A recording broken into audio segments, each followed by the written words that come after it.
रात का सन्नाटा गहरा था। गांव के उस छोटे से पुराने घर के ऊपर आसमान जैसे किसी भारी बोझ से दबा हुआ था। बाहर से देखने पर वो घर बिल्कुल सामान्य दिखता, वैसा ही जैसा पड़ोस के घर थे, मिट्टी की दीवारें और खपरेल की छत। लेकिन उस घर के अंदर एक ऐसी खामोशी थी जो शांति वाली नहीं, बल्कि डर और हताशा वाली थी। महीनों से उस घर के हर कोने में एक भारीपन पसरा हुआ था, जैसे खुशियों ने वहां का रास्ता ही बदल लिया हो। उस घर में रहते थे रवि, उसकी माँ, पिता और दादी। एक समय था जब इस घर की रसोई से हंसी और मसालों की खुशबू गूंजती थी। लेकिन पिछले कुछ महीनों से किस्मत ने जैसे घर का दरवाज़ा अंदर से बंद कर लिया था। रवि की दुकान जो कभी ग्राहकों से भरी रहती थी, अब वहां सिर्फ सन्नाटा और धूल थी। दिन भर काउंटर पर बैठे बैठे रवि की आंखें पथरा जातीं, पर कोई ग्राहक ना आता। घर में पैसों की तंगी इस कदर बढ़ गई थी कि चेहरों की मुस्कान कहीं खो गई थी।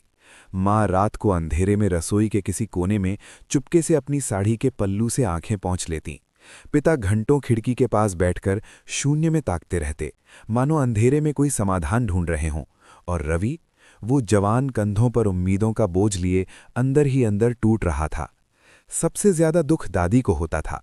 दादी, जो उम्र के उस पड़ाव पर थीं जहां आंखें कम और रूह ज्यादा देखती है। वो जानती थी कि जब बिना वजह घर की ऊर्जा भारी हो जाए, जब छोटी छोटी बातों पर झगड़े होने लगें और जब सब कुछ ठीक होते हुए भी अचानक बिगड़ने लगे, तो इसका मतलब गहरा होता है। दादी अक्सर धीरे से बुदबुदाती, या तो किसी की काली नज़र ने घर को जकड़ लिया है, या फिर कुदरत कोई बड़ा संकेत देने वाली है। उस रात रवि को नींद नहीं आ रही थी, मन में विचारों का बवंडर था। वो टहलते हुए आंगन में आया। आसमान अजीब तरह से शांत था, एक ऐसी खामोशी जो किसी बड़े तूफान की आहट जैसी लगती थी। घर की हवा में एक तनाव था जिसे सब महसूस कर रहे थे, पर कोई जुबान पर नहीं ला पा रहा था। रवि जैसे ही भीतर गया, उसे माँ बाप के कमरे से धीमी दबी दबी आवाजें सुनाई दीं। कर्ज, दुकान का किराया, अगले महीने के खर्चे कैसे चलेंगे? पिता के उन टूटे हुए शब्दों ने रवि के सीने में सुई की तरह चुभन पैदा की। उसे लगा जैसे पूरी दुनिया उसके खिलाफ खड़ी है। हार मानकर वो दादी के कमरे की तरफ चला गया। दादी हमेशा की तरह अपनी पुरानी माला लेकर बैठी थीं। उनकी आंखें बंद थीं, चेहरा झुर्रियों से भरा था, पर उस चेहरे पर एक गजब का ठहराव था। ऐसा लगता था जैसे उन्हें पता है कि रवि आने वाला है। रवि उनके पास फर्श पर बैठ गया और भारी आवाज में बोला, दादी, ये सब हमारे साथ ही क्यों? दुकान खाली है, घर में हर कोई परेशान है, कुछ भी ठीक क्यों नहीं हो रहा? क्या हमारी किस्मत हमेशा के लिए रूठ गई है? दादी ने धीरे से अपनी आंखें खोलीं। उन बूढ़ी आंखों में एक अजीब सी दिव्य चमक थी, जैसे वो उस अंधेरे कमरे में भी कुछ ऐसा देख रही हों जो रवि की आंखों से ओझल था। उन्होंने अपना कांपता हुआ हाथ रवि के हाथ पर रखा और कहा, बेटा, याद रखना, जब रात सबसे ज्यादा काली होती है तभी सवेरा सबसे करीब होता है। जब मन बिना वजह बेचैन होने लगे, जब रातें नींद से नहीं बल्कि एक अनजाने डर से भर जाएं, तो समझ लेना कि कोई बड़ा संकेत आने वाला है। रवि ने हैरानी से पूछा, संकेत? कैसा संकेत दादी? दादी के चेहरे पर एक रहस्यमयी मुस्कान आई। उन्होंने कहा, जो लोग उन बारीक संकेतों को समझ लेते हैं, उनकी 7 पीढ़ियों की किस्मत बदल जाती है, और जो अहंकार या अज्ञानता में उन्हें अनदेखा कर देते हैं, उनके घर में दरिद्रता के जाल और गहरे होते जाते हैं। आज रात कुछ होने वाला है। मुझे हवा की तासीर बदलती हुई महसूस हो रही है। तू डरना मत, क्योंकि कुछ संकेत डराने के लिए नहीं बल्कि आने वाला उजाला दिखाने के लिए आते हैं। रवि दादी की इन गूढ़ बातों को पूरी तरह समझ नहीं पाया। वो बाहर आया और कमरे का दरवाज़ा बंद कर लिया। तभी अचानक एक चमत्कारिक घटना घटी। पूरे घर की खिड़कियां बंद थीं, बाहर हवा का एक पत्ता तक नहीं हिल रहा था, लेकिन अचानक कमरों के भीतर एक ठंडी रेशमी हवा बहने लगी, और उस हवा के साथ एक ऐसी मीठी खुशबू फैली कि रवि के रोंगटे खड़े हो गए। वो खुशबू न तो किसी अगरबत्ती की थी, न किसी इत्र की, और न ही बाहर के फूलों की। वो इतनी शुद्ध और अलौकिक थी कि उसे महसूस करते ही रवि का सारा मानसिक बोझ जैसे हवा में उड़ गया। माँ रसोई से बदहवास होकर बाहर आईं। ये कैसी खुशबू है? मैंने तो कुछ भी नहीं जलाया। पिता भी कमरे से बाहर आ गए। उनकी आंखें फटी की फटी रह गईं। कुछ ही पलों में सबको एहसास हो गया कि ये खुशबू किसी बाहरी चीज से नहीं बल्कि घर की दीवारों और हवा से खुद ब खुद पैदा हो रही है। रवि का दिल जोर जोर से धड़कने लगा। उसने दादी के कमरे की ओर देखा। दादी बाहर आईं, उनकी आंखें बंद थीं और वो गहरी सांसें लेकर उस हवा को महसूस कर रही थीं। उन्होंने धीरे से लगभग कानाफूसी करते हुए कहा, आ गया संकेत। ये वही खुशबू है जिसका मैं बरसों से इंतजार कर रही थी। ये दिव्य गंध सिर्फ दो ही स्थितियों में प्रकट होती है। पहली, जब घर की नकारात्मक ऊर्जा का अंत होने वाला हो, और दूसरी, जब साक्षात लक्ष्मी का घर में आगमन होने वाला हो। माँ ने कांपते हुए पूछा, दादी, क्या ये सच में शुभ है? कहीं कोई अनहोनी तो नहीं? दादी ने सिर हिलाया और उनकी आवाज में एक दृढ़ता थी। नहीं, ये बहुत पवित्र है। जो भारीपन हमें खा रहा था वो अब टूट चुका है। उस शक्ति ने हमारी पुकार सुन ली है। पूरे घर में एक ऐसी शांति छा गई जैसी पहले कभी नहीं थी। वो खुशबू कुछ देर रही और फिर धीरे धीरे हवा में विलीन हो गई। लेकिन एक बात साफ थी, उस रात के बाद उस घर में कुछ भी पहले जैसा नहीं रहने वाला था। रवि ने उत्सुकता और श्रद्धा से पूछा, दादी, अब आगे क्या होगा? दादी ने एक लंबी और गहरी सांस ली, जैसे वो आने वाले भविष्य को देख रही हों। उन्होंने कहा, ये तो बस शुरुआत है बेटा, असली संकेत तो अभी आने बाकी हैं, और जो अब होने वाला है वो तेरी सोच और कल्पना से परे होगा। घर की हवा, दीवारें और यहाँ तक कि घर की मिट्टी भी जैसे अब कुछ गुनगुना रही थी। रात का अंधेरा अब डरावना नहीं लग रहा था। और तभी घर के उस सुदूर कोने में, जहां हमेशा अंधेरा रहता था, एक नन्ही सी रोशनी चमकी। ऐसी रोशनी जिसे रवि ने पहले कभी नहीं देखा था। नीली और सुनहरी, एक जलते हुए शुद्ध कपूर की लौ जैसी। वो डर से पीछे हटा, लेकिन दादी के चेहरे पर एक असीम शांति थी। उन्होंने कहा, यही है वो पहला भौतिक संकेत। अब यहां से चमत्कार की वो कड़ी शुरू होगी जो तेरी दुनिया बदल देगी। रवि के दिल में पहली बार उम्मीद की एक लौ जगी। उसे एहसास हुआ कि शायद सच में उनके दुखों का अंत होने वाला है। कहानी के इस पड़ाव पर संकेत तो शुरू हुए हैं, लेकिन असली परीक्षा और असली रहस्य अभी बाकी है। अगले भाग में हम देखेंगे कि उस रोशनी का रहस्य क्या था और कैसे एक छोटी सी डिबिया ने पूरे परिवार की तकदीर को पलट कर रख दिया। रात अब अपने सबसे गहरे पड़ाव पर थी। गांव के घरों की बत्तियां बुझ चुकी थीं, यहां तक कि कुत्तों का भौंकना भी थम गया था। आसमान में तारों की चमक भी मानो किसी अनहोनी के इंतजार में धीमी पड़ गई थी। घर में फैली वो अलौकिक खुशबू अब ओझल हो चुकी थी, लेकिन उसका असर, उस डर, श्रद्धा और विस्मय का मिला-जुला एहसास अब भी घर की हवाओं में तैर रहा था। रवि की आंखों के सामने बार बार वही दृश्य आ रहा था। वो नीली सुनहरी चमक जो कमरे के उस अंधेरे कोने में किसी जीवित प्राण की तरह झिलमिलाई थी। वो रोशनी न तो किसी दिए की थी, न ही बाहर से आती किसी हेडलाइट की। वो कुछ और ही थी, कुछ ऐसा जिसे विज्ञान नहीं, केवल आत्मा महसूस कर सकती थी। दादी, जो अब तक खामोश थीं, बिना कुछ कहे उसी कोने की ओर बढ़ीं और फर्श पर बैठ गईं। उनके चेहरे पर झुर्रियां तो बहुत थीं, लेकिन डर का एक भी निशान नहीं था। वहां केवल एक गहरा संतोष था, एक ऐसा आशीर्वाद जैसा भाव जैसे कोई बरसों बाद अपने सबसे प्रिय अतिथि का स्वागत कर रहा हो। रवि के कदम भारी थे, पर जिज्ञासा उसे खींच रही थी। वो धीरे धीरे आगे बढ़ा। मन में हजारों सवाल तूफान की तरह उठ रहे थे, पर शब्द जैसे गले की गहराई में कहीं जम गए थे। तभी दादी ने, बिना ऊपर देखे, जैसे रवि के मन की उथल पुथल को पढ़ लिया हो, धीमी और भारी आवाज में कहा, डर मत बेटा, कुछ जगहें प्रकाश को अपनी ओर खींचती हैं। जब किसी घर की रुकी हुई किस्मत की जंजीरें टूटने लगती हैं, तो कुदरत ऐसे ही संकेत भेजती है। रवि ने गला साफ करते हुए हिम्मत जुटाई और पूछा, दादी, आखिर वो रोशनी क्या थी? कहाँ से आई और कहाँ चली गई? दादी ने एक लंबी और ठंडी सांस ली, जैसे वो अपनी यादों के किसी बहुत पुराने पन्ने को पलट रही हों। ये रोशनी हमारी मरी हुई आस्था के दोबारा जागने का प्रमाण है। जब घर पर किसी की काली नज़र या नकारात्मक ऊर्जा का पहरा बहुत सख्त हो जाता है, तो कोई भी शुभ अवसर दरवाजे से ही लौट जाता है। लेकिन आज, जब वो पहली खुशबू फैली थी, उसी पल इस घर की दीवारों पर जमी वो काली परत चटकने लगी थी। ये रोशनी उसी टूटती हुई नकारात्मकता का अंतिम अवशेष थी। रवि ने दादी की ओर देखा। दीपक की मध्यम रोशनी में उनका चेहरा किसी प्राचीन साधक की तरह तेजस्वी लग रहा था। माँ और पिता भी कमरे के दरवाजे पर मूक दर्शक बने खड़े थे। पूरा घर जैसे एक गहरी समाधि में था। हर दीवार, हर ईंट जैसे कान लगाकर सुन रही थी कि अब आगे क्या होगा। दादी ने अपनी बात जारी रखी, इस रोशनी के बाद अब एक और संकेत आएगा, वो संकेत जो हर किसी के भाग्य में नहीं होता। वो बताएगा कि इस घर की देहली को अब किस शक्ति ने पार किया है और अब क्या बड़ा बदलाव होने वाला है। रवि ने सहम कर पूछा, दादी, क्या ये संकेत वाकई अच्छे हैं? कहीं हम किसी मुसीबत को तो दावत नहीं दे रहे? दादी के होठों पर एक ऐसी मुस्कान आई जो किसी मंदिर के शांत दीपक जैसी स्थिर थी। बेटा, जब कोई दिव्य शक्ति आती है तो मन का डर धुएं की तरह उड़ जाता है। और जब कोई बुरी शक्ति आती है तो घर में बिना बात के कलेश, गुस्सा और घुटन बढ़ने लगती है। तू खुद महसूस कर, क्या तुझे अब उस घुटन का एहसास हो रहा है जो कल तक थी? रवि चुप हो गया। उसे एहसास हुआ कि वाकई उसके सीने पर जो हफ्तों से एक पत्थर जैसा बोझ था वो अब हल्का महसूस हो रहा था। लेकिन उसकी जिज्ञासा अब बेचैनी में बदल रही थी। दादी, अब कौन सा संकेत आएगा? हमें क्या करना होगा? दादी ने अपना कांपता हुआ हाथ हवा में ऊपर उठाया, जैसे वो किसी अदृश्य तरंग को छूने की कोशिश कर रही हों। अब कुछ ध्वनियां सुनाई देंगी, कुछ ऐसी हलचल जो केवल तुझे महसूस होगी, क्योंकि इस घर में तू ही वो जीव है जिसकी चिंता सबसे गहरी है। और याद रखना, जिसका मन सबसे ज्यादा बेचैन होता है, ईश्वरीय संकेत सबसे पहले उसी को मिलते हैं। रवि का दिल जोर जोर से धड़कने लगा। दादी की बातें किसी प्राचीन ग्रंथ की भविष्यवाणी जैसी लग रही थीं। वो रात धीरे धीरे सड़कने लगी। घर के बाकी लोग सोने चले गए, लेकिन रवि की आंखों में नींद कहाँ थी।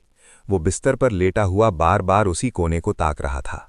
अचानक सन्नाटे को चीरती हुई रसोई की ओर से एक आवाज आई, खड़खड़, बिल्कुल धीमी, जैसे कोई बहुत संभल कर मखमली जूतों से चल रहा हो। रवि के कान खड़े हो गए। उसे लगा शायद कोई बिल्ली होगी, लेकिन वो आहट बहुत स्थिर और लयबद्ध थी, जैसे कोई अदृश्य शक्ति रसोई का निरीक्षण कर रही हो। तभी उसे महसूस हुआ कि घर की दीवारों में एक बहुत हल्का सा कंपन हो रहा है। पूरे गांव में शांति थी, कहीं कोई गाड़ी नहीं चल रही थी, फिर ये कंपन कैसा? रवि की सांसें जैसे गले में ही अटक गईं। उसे डर लग रहा था, पर दादी के शब्द घाल बनकर खड़े थे। संकेत से डरना नहीं, उसे समझना है। वो दबे पांव रसोई की ओर बढ़ा। अंधेरा इतना घना था कि उसे अपने ही हाथ नहीं दिख रहे थे, बस उसका दिल धड़कने की आवाज सुनाई दे रही थी, धक धक धक धक। अचानक रसोई के रैक पर रखी एक स्टील की खाली थाली अपने आप, बिना किसी के छुए, एक जोरदार खट की आवाज के साथ हिली। रवि वहीं पत्थर की मूरत बन गया। सन्नाटे में वो आवाज किसी बम धमाके जैसी लगी, लेकिन ठीक उसी पल उस आवाज के साथ ही वही दिव्य फूलों वाली खुशबू फिर से पूरे घर में लहर की तरह दौड़ गई। इस बार वो खुशबू डर नहीं, बल्कि एक असीम शांति लेकर आई थी। रवि ने जैसे ही आगे कदम बढ़ाना चाहा, पीछे से एक जानी पहचानी आवाज आई, ठहर जा बेटा, ये कोई चेतावनी नहीं, ये दूसरा आशीर्वाद है। रवि ने मुड़कर देखा। दादी हाथ में मिट्टी का एक छोटा सा दिया लिए खड़ी थीं। उस दिए की लौ एकदम स्थिर थी, जबकि कमरे में ठंडी हवा का झोंका साफ महसूस किया जा सकता था। दादी बोली, जब घर में धातु की कोई वस्तु बिना कारण के हिलने लगे तो समझ लेना कि वो दिव्य। रात अब अपने उस पहर में थी जहां इंसान की आवाज शांत हो जाती है और आत्मा की पुकार सुनाई देने लगती है। घर के उन दिव्य संकेतों के बाद अब बारी थी उस स्थान की जहां से रघुवीर का वजूद जुड़ा था, उसकी दुकान। वो दुकान जो कभी उसके स्वाभिमान का प्रतीक थी, लेकिन पिछले कई महीनों से उसकी हार का गवाह बन चुकी थी। दादी के कहे अनुसार रघुवीर ने अपनी दुकान के उस पुराने धूल भरे काउंटर के एक गुप्त कोने में वो काली हल्दी स्थापित कर दी थी। पहली रात जब वो दुकान बढ़ाकर घर लौटा तो उसे लगा था कि जैसे कोई बोझ उसके कंधों से उतर गया है। लेकिन असली खेल तीसरे दिन शुरू होने वाला था। अध्याय 1। सुबह का वो अलौकिक स्पर्श। उस सुबह सूरज की पहली किरण बादलों की ओट में छिपी थी, जैसे प्रकृति भी किसी रहस्य के खुलने का इंतजार कर रही हो। रघुवीर जब अपनी दुकान के सामने पहुंचा तो उसे दूर से ही हवा में एक अलग सुगंध महसूस हुई। ऐसी सुगंध जो न तो धूप बत्ती की थी न मिट्टी की। वो महक किसी प्राचीन सिद्ध स्थान जैसी थी। जैसे ही उसने भारी ताला खोला और शटर ऊपर किया, दुकान के भीतर की ठंडी हवा का एक झोंका उसके चेहरे से टकराया। दुकान में कदम रखते ही रघुवीर ठिठक गया। उसे अचानक महसूस हुआ कि उसके दाहिने कंधे पर कोई हल्का सा दबाव है, जैसे कोई अदृश्य साया उसके साथ खड़ा हो, जैसे कोई उसे हौसला दे रहा हो, डर मत रघुवीर, आज से तू अकेला नहीं है। वो घबराया नहीं। उसके भीतर एक ऐसी शांति उतर रही थी जैसी उसने मां की गोद में बचपन में महसूस की थी। अध्याय 2। नियति का पहला दूत। दुकान खुलते ही अभी धूल झाड़ी भी नहीं थी कि एक अत्यंत वृद्ध महिला अंदर आई। उसके बाल चांदी जैसे सफ़ेद थे और चेहरे पर झुर्रियां नहीं, बल्कि एक रूहानी सुकून था। वो रघुवीर के सामने आकर खड़ी हो गई और उसकी आंखों में गहराई से झांक कर बोली, बेटा, मुझे नहीं पता मैं यहाँ क्यों आई। सुबह से मंदिर जाने निकली थी, पर पैर मुझे खींचकर तेरी इस चौखट पर ले आए। रघुवीर के हाथ कांपने लगे। उसने पूछा, माँ जी, आपको क्या चाहिए? महिला मुस्कुराई। उसकी आवाज में एक अजीब सी खनक थी। मुझे कुछ नहीं चाहिए बेटा, बस ये बताने आई हूं कि अब तेरी रातों की नींद वापस आ जाएगी। तेरे पीछे एक अदृश्य रक्षक खड़ा है। बस अपनी नीयत साफ रखना, फिर ये दुनिया भी तुझे नहीं हिला पाएगी। इससे पहले कि रघुवीर कुछ और पूछ पाता, वो महिला भीड़ में ऐसे ओझल हुई जैसे कभी वहां थी ही नहीं। रघुवीर वहीं बैठ गया। सांसें भारी थीं, पर मन में एक ऐसा अटूट भरोसा पैदा हो गया था कि उसे लगा अब पहाड़ भी सामने आए तो वो उसे हटा देगा। अध्याय 3। जागृत शक्ति का प्रमाण। दोपहर होते होते चमत्कार दिखने लगा। वो दुकान जो हफ्तों से ग्राहकों की राह तकती थी, आज अचानक गुलजार हो उठी। लेकिन वे साधारण ग्राहक नहीं थे। लोग अंदर आते और सहसा रुक जाते। एक ग्राहक ने तो यहां तक कह दिया, भाई साहब, आपकी दुकान के बाहर से गुजर रहा था, पर एक अजीब सी खिंच महसूस हुई। लगा जैसे कोई बुला रहा हो। रघुवीर ने चुपके से काउंटर के उस कोने को देखा जहां काली हल्दी रखी थी। उसे अपनी आंखों पर यकीन नहीं हुआ। अंधेरे कोने में रखी वो काली हल्दी आज हल्की सी चमक छोड़ रही थी, जैसे उस पर कोई सूक्ष्म रोशनी ठहर गई हो। वो समझ गया, काली हल्दी की शक्ति जाग चुकी थी। अध्याय 4। सुरक्षा कवच और वो चोर। शाम ढलते ही एक ऐसी घटना हुई जिसने रघुवीर की रूह कंपा दी। एक नौजवान लड़का ग्राहक बनकर आया और उसने चालाकी से काउंटर से कुछ कीमती सामान चुराने की कोशिश की। जैसे ही उसके हाथ ने सामान को छुआ, दुकान के बाहर से एक ऐसा बर्फीला और तेज हवा का झोंका आया कि दुकान का भारी दरवाज़ा धड़ाम से बंद हो गया। पूरे दुकान में एक ऐसी गूंज हुई जैसे कोई जोर से चिल्लाया हो। वो लड़का बुरी तरह डर गया। उसके हाथ कांपने लगे और सामान वहीं गिर गया। वो लड़का रघुवीर के पैरों में गिर पड़ा और बोला, भैया, मुझे माफ़ कर दो। जैसे ही मैंने हाथ बढ़ाया, मुझे लगा कोई बहुत बड़ी परछाई मेरे पीछे खड़ी है और उसकी गर्म सांसें मेरी गर्दन पर महसूस हो रही थीं। आपकी दुकान में कुछ है भैया, बहुत ताकतवर है। रवि ने उसे जाने दिया। उसने काउंटर की ओर सिर झुकाया और कहा, माँ, आपने मेरी लाज रख ली। अध्याय 5। वो सपना और अदृश्य पहरेदार। अगले 3 दिन किसी सपने जैसे थे। दुकान की बिक्री 4 गुना बढ़ चुकी थी। पुराना कर्ज उतरने लगा। लेकिन सबसे रहस्यमयी बात यह थी कि हर रात दुकान बंद करते समय एक काला कुत्ता दुकान की सीढ़ियों पर आकर बैठ जाता। वो किसी को काटता नहीं, किसी पर भौंकता नहीं, बस अपनी जलती हुई आंखों से अंधेरे की ओर देखता रहता, जैसे पहरा दे रहा हो। चौथी रात रघुवीर को एक सपना आया। उसने देखा कि उसकी दुकान के चारों ओर एक काली और सुनहरी रोशनी का घेरा बन गया है।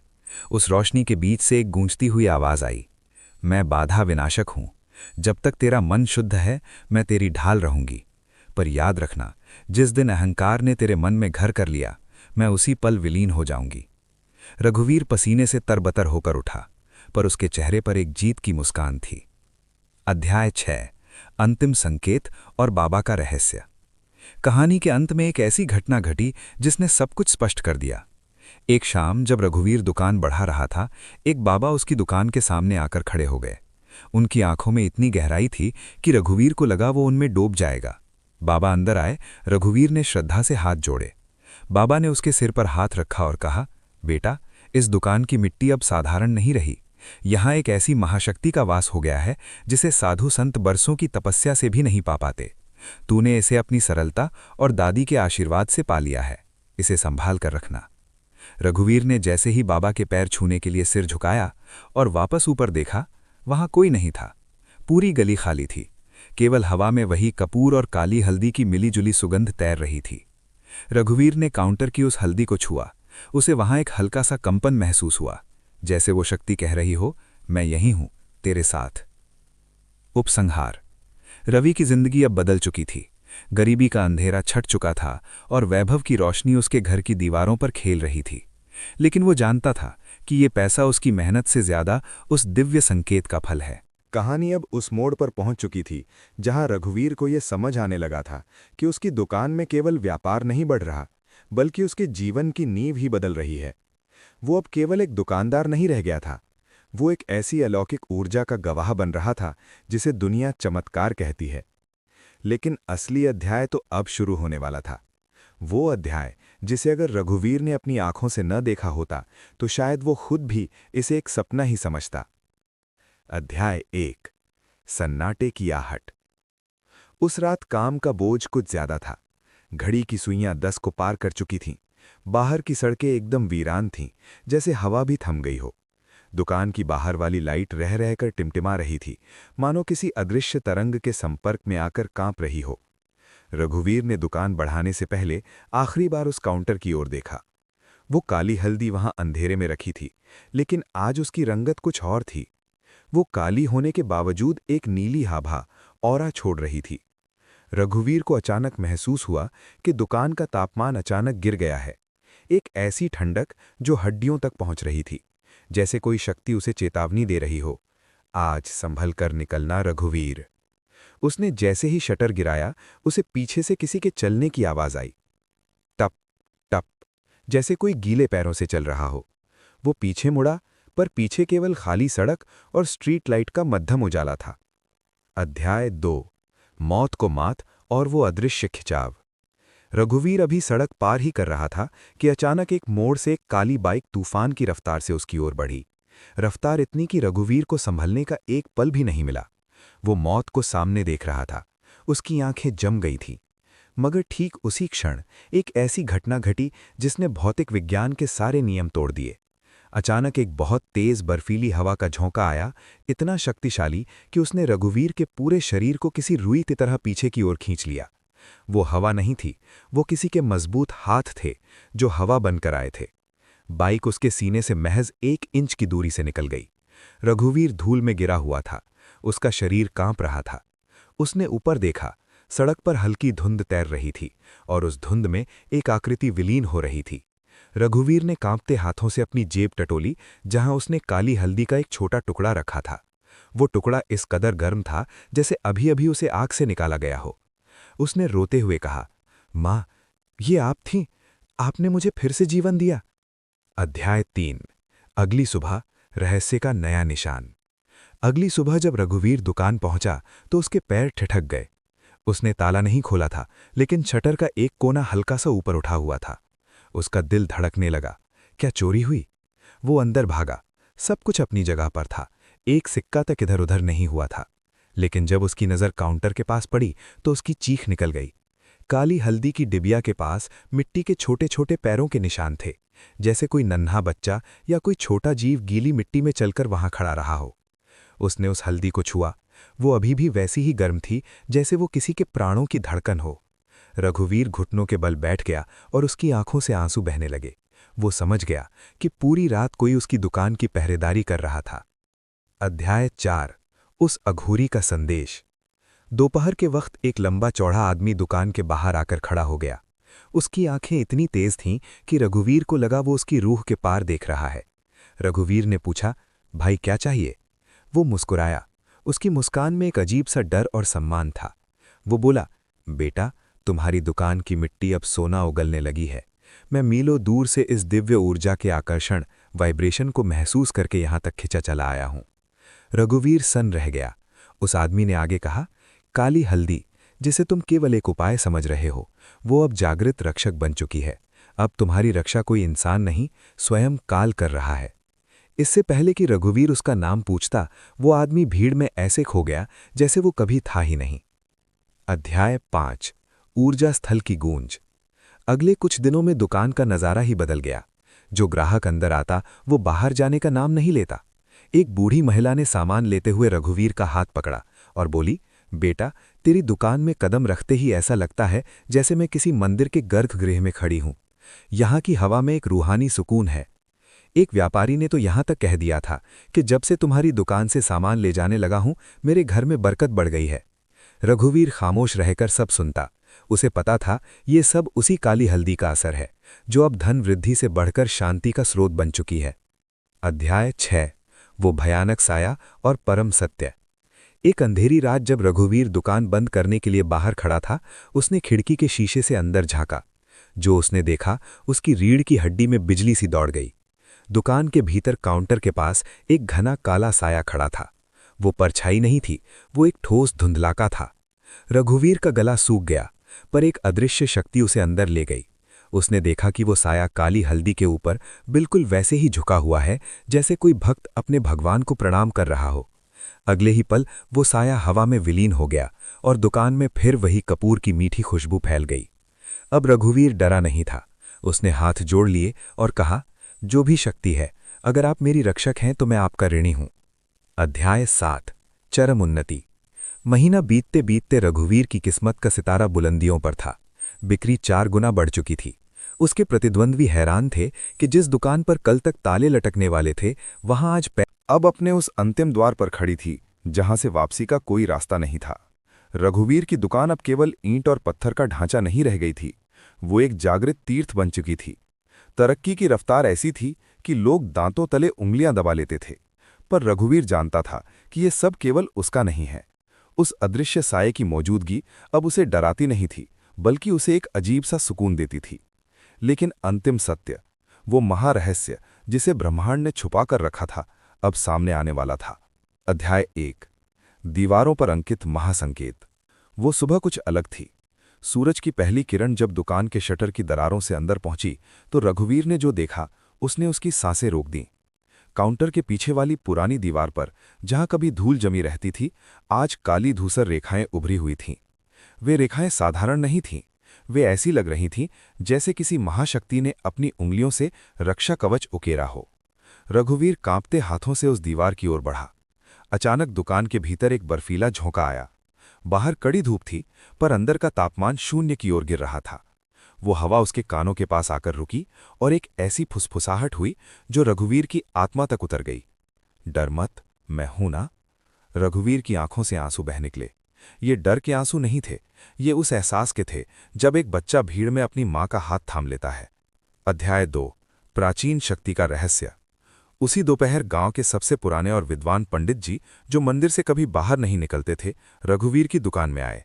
उन्होंने कदम रखते ही अपनी आंखें बंद कर लीं और एक गहरी सांस ली। बेटा, यहां उसकी गंध है। रघुवीर ने हकबकाकर पूछा। किसकी गंध महाराज? पंडित जी ने उस दीवार की ओर इशारा किया और बोले, रघुवीर, तू जिसे काली हल्दी का उपाय समझ रहा है वो मात्र एक जड़ नहीं है, वो युगों पुरानी तंत्र सुरक्षा की जागृत ऊर्जा है। जब कोई निष्पाप मन और अटूट विश्वास के साथ इसे स्थापित करता है तो एक अदृश्य रक्षक जागृत हो जाता है।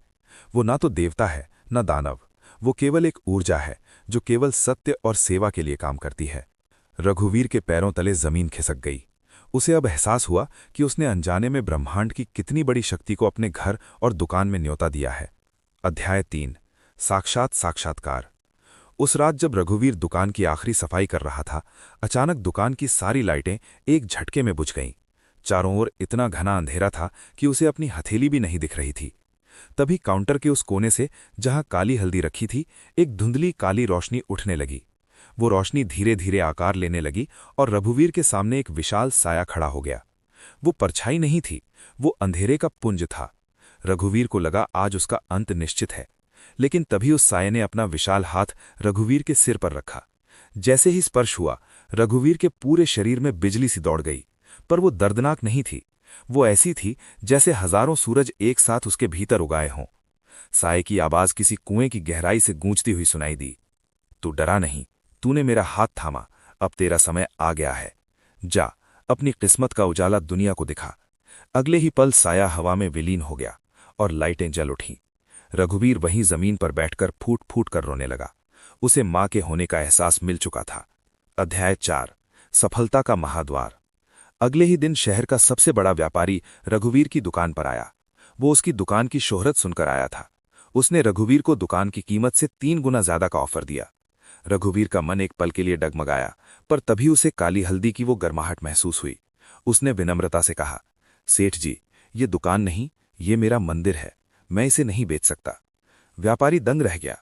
उसने कहा, तेरी ईमानदारी देखकर मैं और प्रभावित हुआ हूं। तू दुकान मत बेच तो दूसरी शाखा खोल, सारा निवेश मेरा और मेहनत तेरी। रघुवीर के लिए ये जीवन का सबसे बड़ा मौका था। उसे समझ आ गया कि जब आप नियति के संकेतों का सम्मान करते हैं तो कुबेर के भंडार खुद ब खुद आपके लिए खुल जाते हैं। अध्याय 5। अंतिम वरदान और गूंजती आवाज। शाम को दुकान में अकेले बैठे रघुवीर ने काली हल्दी को अपनी हथेली पर रखा। अचानक हल्दी से एक पवित्र नीला धुआं उठा और उसकी पूरी हथेली को ढक लिया। उसे फिर वही आवाज सुनाई दी, रघुवीर, अब धन तेरी दासी है, पर याद रखना, जिस दिन तूने इसे केवल अपने स्वार्थ के लिए रोका, उस दिन ये शक्ति सो जाएगी। दूसरों के अंधेरे में दिया बनकर जलना तो तेरी तरक्की के द्वार कभी बंद नहीं होंगे। रघुवीर ने सिर झुका लिया। उसे जीवन का सबसे बड़ा मंत्र मिल गया था। अध्याय 6। स्वप्न का समापन। उस रात रघुवीर ने अंतिम स्वप्न देखा। वो काला साया अब एक रक्षक नहीं बल्कि एक दोस्त की तरह खड़ा था। उसने मुस्कुराते हुए बिना होंठ हिलाए कहा, सच्चाई और विश्वास ही वो कपूर है जिसकी खुशबू मुझे खींच कर लाती है। तूने वो कपूर जलाया है, अब इसे बुझने मत देना। रघुवीर नींद से जागा तो उसका कमरा उसी दिव्य कपूर की खुशबू से भरा हुआ था। अध्याय 7 पूर्णता। महीनों बीत गए। आज रघुवीर की 5 नई शाखाएं खुल चुकी हैं, लेकिन वो आज भी अपनी पहली दुकान पर उसी पुरानी काली हल्दी के सामने सिर झुकाता है। इलाके के लोग अब उसे केवल एक सफल व्यापारी नहीं बल्कि सौभाग्य का दूत मानते हैं। लोग कहते हैं कि उसकी दुकान में आज भी कदम रखते ही मन के सारे तनाव मिट जाते हैं। रघुवीर हर रात दुकान बढ़ाते समय बस यही कहता है, शुक्रिया माँ, आपने मुझे मिट्टी से सोना बना दिया। उपसंहार। संकेत हर किसी के जीवन में आते हैं, कभी कपूर की खुशबू बनकर तो कभी काली हल्दी की चमक बनकर। फर्क सिर्फ इतना है कि कोई उन्हें वहम समझकर छोड़ देता है और